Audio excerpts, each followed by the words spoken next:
5,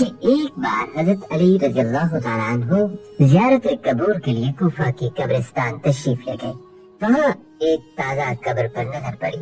آپ کرم اللہ تعالیٰ وجہہ کریم کو اس کے حالات معلوم کرنے کی خواہش ہوئی، لہذا بارگاہ خداوندی میں عرض گزار ہوئے، یا اللہ اس میت کی حالات مجھ پر منکشف یعنی ظاہر فرما۔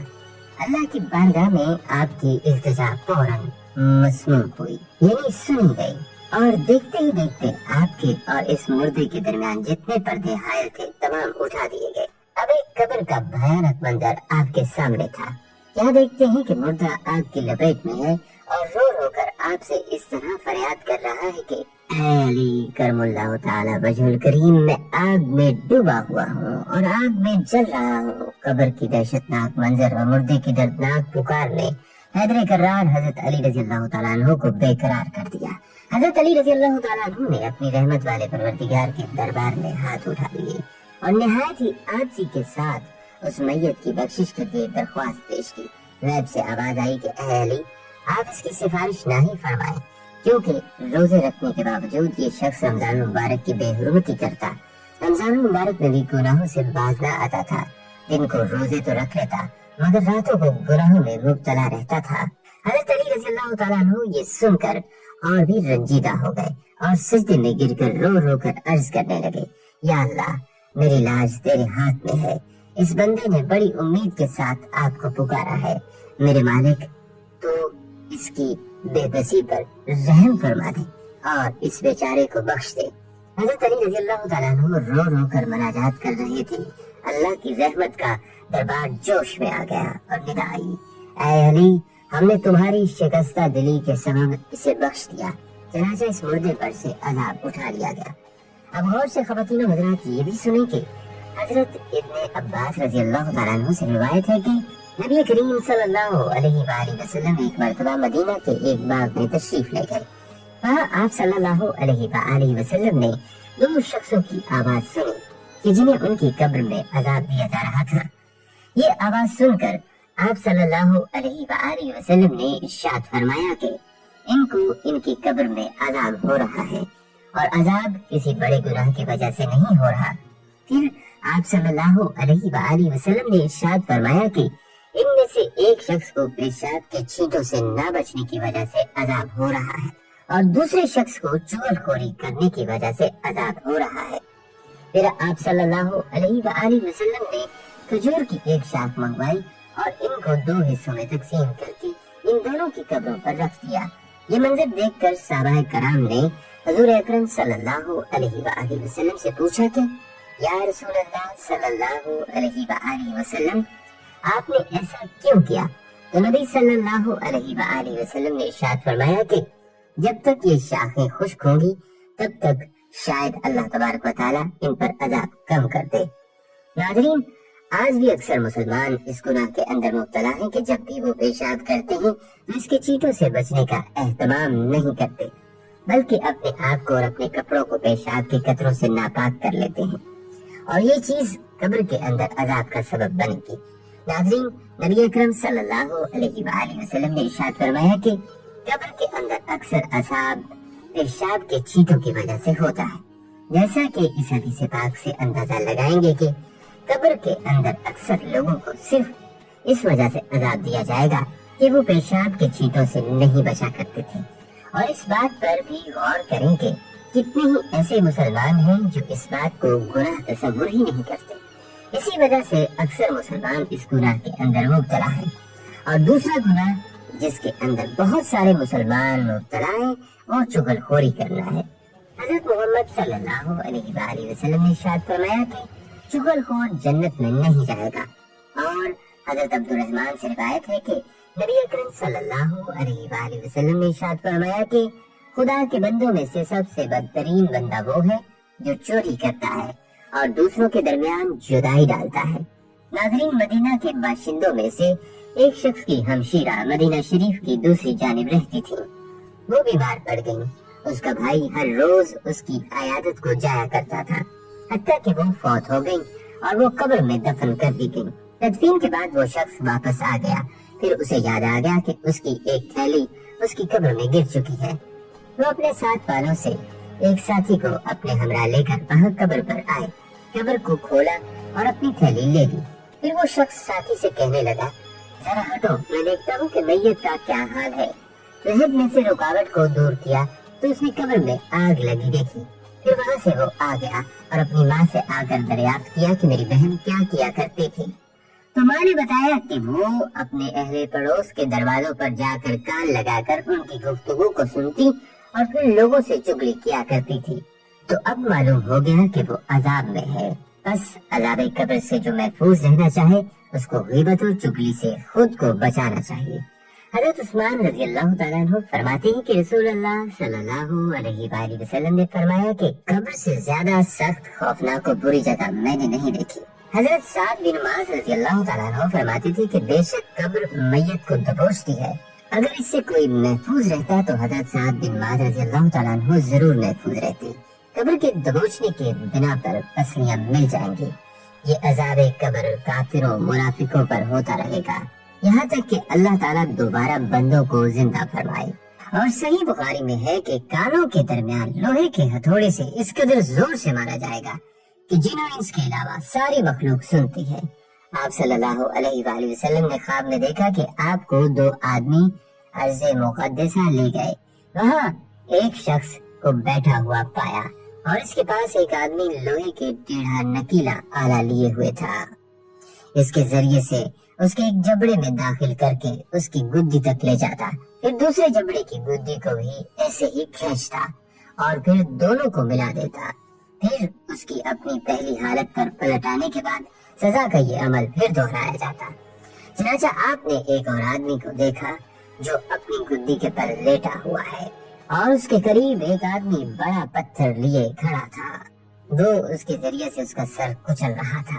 پتھر لڑک کر دور جا گرتا ہے، جب تک وہ اسے لاتا سر پھر جڑ جاتا ہے اور اس طرح یہ عمل بھی جاری رہتا ہے۔ پھر آپ نے اس کی تفصیل بتلائی کہ جس کی گدی کو چیرا جا رہا تھا یہ وہ شخص تھا جو جھوٹ بولا کرتا تھا اور لوگ اس سے اس جھوٹ کو دور دور تک پھیلاتے، قیامت تک اسے عذاب دیا جاتا رہے گا۔ دوسرا وہ شخص تھا جس نے قرآن سیکھ کر غفلت برتی، راتوں کو سویا رہتا اور دن میں اس پر عمل بھی نہیں کرتا، تو اسے بھی قیامت تک یہ عذاب دیا جاتا رہے گا۔ دوسروں کی پیٹھ پیچھے برائی کرنے والے، غیبت کرنے والے اپنے چہرے اور سینے کو تانبے والے ناخون سے نوچیں گے۔ یہاں ناظرین قبر کے احوال سے متعلق یہ بھی جان لیجئے کہ ایک اللہ والے قبرستان سے گزر رہے تھے کہ اس کو قرآن کی تلاوت سنائی دی۔ اس نے ارد گرد نظر دوڑائی لیکن کوئی دکھائی نہ دیا، تلاوت کی آواز مسلسل آ رہی تھی۔ اللہ نے اس بزرگ پہ منکشف کیا کہ تو انہوں نے دیکھا کہ پاس ہی ایک قبر میں ایک مردہ انسان قرآن کی تلاوت کر رہا ہے۔ اس بزرگ نے اس کو السلام علیکم کہا تو مردے نے سر اٹھا کر وعلیکم السلام کہا۔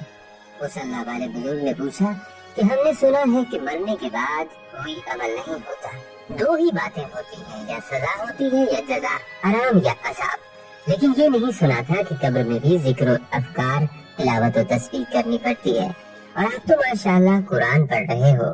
مردے نے کہا کہ جو انسان وفات پاتا ہے اس سے سب سے پہلے 3 سوال ہوتے ہیں، اگر وہ ان 3 سوالات کے جوابات دینے میں کامیاب ہو جاتا ہے تو اس کو کہا جاتا ہے کہ تم کو قبر میں اپنا وقت قیامت کے دن کے انتظار میں گزارنا ہے۔ جب تمام دنیا والے یہاں پہنچ جائیں گے تو قیامت قائم کر دی جائے گی، یہ قبر تمہاری آخری آرام گاہ ہے۔ یہاں قبر میں اگر تمہارے پاس کوئی مشغلہ یا مصروفیت نہیں ہوگی تو تم یہاں اکتا جاؤ گے، اس لیے تمہارا پسندیدہ کام جو دنیا میں تم کو اچھا لگتا تھا تم وہ بتا دو، تم کو یہاں اس کی اجازت مل جائے گی۔ میں تو دنیا میں قرآن کو محبوب رکھتا تھا، لہذا میں نے ان سے کہا کہ مجھے قرآن پڑھنے کی اجازت مل جائے تو میرے لیے بہت کچھ ہے، اس لیے مجھے یہاں قرآن کی اجازت ملی۔ میں نے قبل 70,000 قرآن ختم کیے ہیں، میں آپ کو 70,000 قرآن دیتا ہوں، آپ بس اوپر سے ایک سبحان اللہ کہہ کر مجھے اس کا ثواب دیں۔ اس بزرگ نے جب یہ سنا تو سوچا کہ یہ تو بے حد سستا سودا ہے، ایک سبحان اللہ کے 70,000 قرآن کریم کا ثواب ملے گا۔ تو اس نے مردے سے کہا کہ آپ اتنا سستا سودا کیوں کر رہے تھے؟ مردے نے کہا تم جہاں سے باتیں کر رہے ہو وہ دنیا ہے، دنیا میں سبحان اللہ کہنے کا بڑا ثواب ہے، میں جہاں ہوں اس کو آخرت کہتے ہیں، یہاں 70,000 قرآن کریم کا ایک سبحان اللہ کے برابر ثواب نہیں۔ اس وقت ہم دنیا میں ہیں، آئیں اور اس وقت سے فائدہ اٹھائیں۔ بلکہ ایک بار سیدنا ابراہیم بن ادھم صحرا میں ایک اونچی قبر کو دیکھ کر رونے لگے۔ کسی نے پوچھا حضور یہ کس کی قبر ہے؟ فرمایا یہ حمید بن جابر علیہ رحمہ کی قبر ہے، جو کہ ان تمام شہریوں کے حاکم تھے۔ پہلے یہ دنیاوی دولت کے سمندر میں غرق تھے، پھر اللہ جل نے انہیں ہدایت عطا فرمائی۔ مجھے ان کے متعلق خبر ملی ہے کہ ایک رات یہ اپنے لہو و لعب کے محفل میں مست تھے، جب کافی رات بیت گئی تو سو گئے۔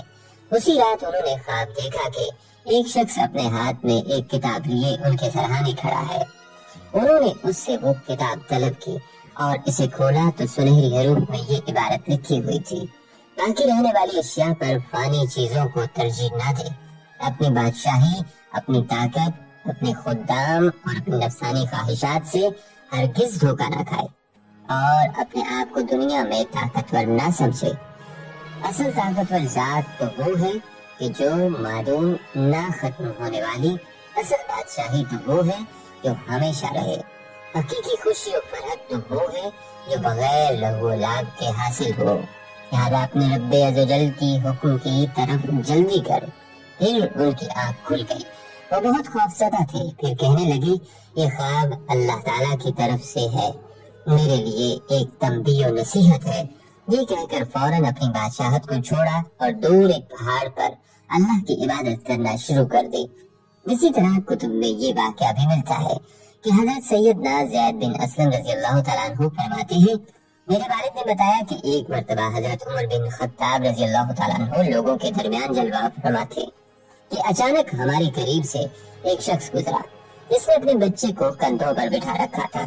حضرت عمر بن خطاب رضی اللہ تعالیٰ عنہ نے جب ان باپ بیٹے کو دیکھا تو فرمایا جتنی مشابہت ان دونوں میں پائی جا رہی ہے میں نے آج تک ایسی مشابہت اور کسی میں نہیں دیکھی۔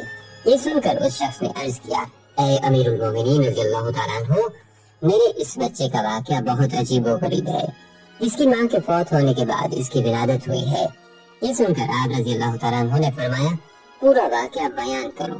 وہ شخص عرض کرنے لگا اے امیر المومنین رضی اللہ تعالیٰ عنہ، میں جہاد کے لیے جانے لگا تو اس کی والدہ حاملہ تھی۔ میں نے جاتے وقت دعا کی اے اللہ عزوجل، میری زوجہ کے پیٹ میں جو حمل ہے میں اسے تیرے حوالے کرتا ہوں، تو ہی اس کی حفاظت فرمانا۔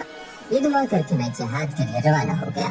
جب میں واپس آیا تو مجھے بتایا گیا کہ میری زوجہ کا انتقال ہو گیا ہے۔ مجھے بہت افسوس ہوا۔ ایک رات میں نے اپنے چچا زاد بھائی سے کہا مجھے میری بیوی کی قبر پر لے چلو۔ چنانچہ ہم جنت البقیع میں پہنچے اور اس نے میری بیوی کی قبر کی نشاندہی کی۔ جب ہم وہاں پہنچے تو دیکھا کہ قبر سے روشنی کی کرنیں باہر آ رہی ہیں۔ میں نے اپنے چچا زاد بھائی سے کہا یہ روشنی کیسی ہے؟ اس نے جواب دیا اس قبر سے ہر رات اسی طرح روشنی ظاہر ہوتی ہے، نہ جانے اس میں کیا راز ہے۔ جب میں نے سنا تو ارادہ کیا کہ میں ضرور اس قبر کو کھود کر دیکھوں گا۔ چنانچہ میں نے پھاوڑا منگوایا، ابھی قبر کھودنے کا ارادہ ہی کیا تھا کہ قبر خود بخود کھل گئی۔ جب میں نے اس میں جھانکا تو اللہ کی قدرت کا کرشمہ نظر آیا کہ یہ میرا بچہ اپنی ماں کی گود میں بیٹھا کھیل رہا تھا۔ جب میں قبر میں اترا تو کسی ندا دینے والے نے ندا دی تو نے جو امانت اللہ عز و جل کے پاس رکھی تھی وہ تجھے واپس کی جاتی ہے، جا اپنے بچے کو لے جا۔ اگر تو اس کی ماں کو بھی اللہ کے سپرد کر جاتا تو اسے بھی صحیح و سلامت پاتا۔ بس میں نے اپنے بچے کو اٹھایا اور قبر سے باہر نکالا۔ جیسے ہی میں قبر سے باہر نکلا قبر پہلے کی طرح دوبارہ بند ہو گئی۔ صحابی رسول صلی اللہ علیہ وآلہ وسلم نے اپنا بیٹا اللہ کے سپرد کیا تو اللہ نے اسے قبر میں بھی زندہ رکھا۔ اے اللہ، ہم بھی اپنا ایمان تیرے سپرد کرتے ہیں، تو ہمارے ایمان کی حفاظت فرمانا اور ہمارا خاتمہ بالخیر فرمانا۔ ناظرین، ویڈیو کے آخر میں آپ یہ بھی جان لیجئے کہ نبی پاک صلی اللہ علیہ وآلہ وسلم نے مسلمانوں کو قبر کے عذاب سے بچنے کا کیا طریقہ بتایا۔ حضرت ابن انس رضی اللہ تعالیٰ عنہ سے روایت ہے کہ صحابہ کرام میں سے ایک نے رسول اللہ صلی اللہ علیہ وآلہ وسلم نے عذاب قبر سے بچنے کا طریقہ پوچھا تو انہوں نے فرمایا کہ سورہ ملک کی تلاوت کیا کرو، یہ سورہ تمہیں قبر کے عذاب سے بچائے گی۔ عبرانی نے ابن مسعود رضی اللہ تعالیٰ عنہ سے روایت کی ہے کہ اس سورہ کو رسول اللہ صلی اللہ علیہ وآلہ وسلم کے زمانے میں ہم عذاب الہی سے رکنے والی سورہ کہتے تھے۔ ترمذی وغیرہ میں ابن عباس رضی اللہ تعالیٰ عنہ سے روایت ہے کہ بعض صحابہ رضوان اللہ اجمعین نے ایک جگہ خیمہ گاڑا، وہاں ایک قبر تھی جس کو انہیں علم نہیں تھا۔ انہوں نے اس قبر میں ایک شخص کو سورہ ملک پڑھتے ہوئے سنا، یہاں تک کہ اس نے پوری سورہ ختم کر ڈالی۔ صحابی رضوان اللہ علیہم اجمعین نے آ کر حضور صلی اللہ علیہ وآلہ وسلم سے یہ واقعہ بیان کیا۔ آپ صلی اللہ علیہ وآلہ وسلم نے فرمایا، یہ سورہ عذاب قبر سے نجات دلاتی ہے۔ ابن عباس رضی اللہ تعالیٰ عنہ نے ایک شخص سے فرمایا کہ میں تم کو ایسی حدیث تحفہ میں دوں گا جس سے تم خوش ہو جاؤ۔ تبارک الذی پڑھا کرو، اپنے گھر والوں کو، بچوں کو، پڑوسیوں کو سکھاؤ۔ یہ نجات دینے والی اور قیامت میں مجادلہ کرنے والی ہے۔ اپنے رب سے پڑھنے والے کے لیے جھگڑا کرے گی اور اللہ رب العزت سے مطالبہ کرے گی کہ اپنے عذاب جہنم سے بچائے۔ اس کی وجہ سے اس کا پڑھنے والا عذاب قبر اور عذاب جہنم سے نجات پائے گا۔ ابن ماجہ اور حاکم نے اور ان کے علاوہ بہت سے محدثین نے حضرت ابو ہریرہ رضی اللہ تعالیٰ عنہ سے روایت کیا ہے کہ رسول اکرم صلی اللہ علیہ وآلہ وسلم نے فرمایا، قرآن مجید کی ایک سورہ 30 آیتوں والی ہے۔ اس نے میری امت کے ایک شخص کی سفارش کی اور اللہ تعالیٰ نے اس کی مغفرت فرما دی۔ یہ سورہ تبارک الذی ہے۔ ابن مسعود سے روایت ہے کہ جس نے رات میں یہ سورہ پڑھی اس نے سب سے عمدہ اور بہتر چیز کی قرأت کی، یہاں تک کہ ایک شخص کو روز آخرت جہنم کا فیصلہ سنا دیا جائے گا۔ جب فرشتے اسے لے کر جہنم کی طرف جائیں گے، کوئی چیز کود کر اس کے جسم سے نکلے گی اور اللہ تعالیٰ سے اس کے بارے میں بخشش کا سوال کرے گی، بحث کرے گی اور کہے گی یا تو اس شخص کو جہنم سے خلاصی دے یا اس بات کا انکار کریں کہ میں آپ کا کلام نہیں ہوں۔ بالآخر اللہ تعالیٰ اس کی شفاعت قبول فرمائیں گے اور اس شخص کو جہنم سے خلاصی مل جائے گی۔ اللہ تبارک و تعالیٰ ہمیں سورہ ملک کو روزانہ پڑھنے والا بنائے اور اللہ تعالیٰ ہمیں پاکیزگی والی زندگی عطا فرمائے اور اپنے پیارے حبیب حضرت محمد مصطفیٰ صلی اللہ علیہ وآلہ وسلم کے صدقے عذاب قبر سے ہمیں نجات عطا فرمائے اور اپنے حبیب حضرت محمد مصطفیٰ صلی اللہ علیہ وآلہ وسلم کا جنت میں پڑوس نصیب فرمائے۔ آمین یا رب۔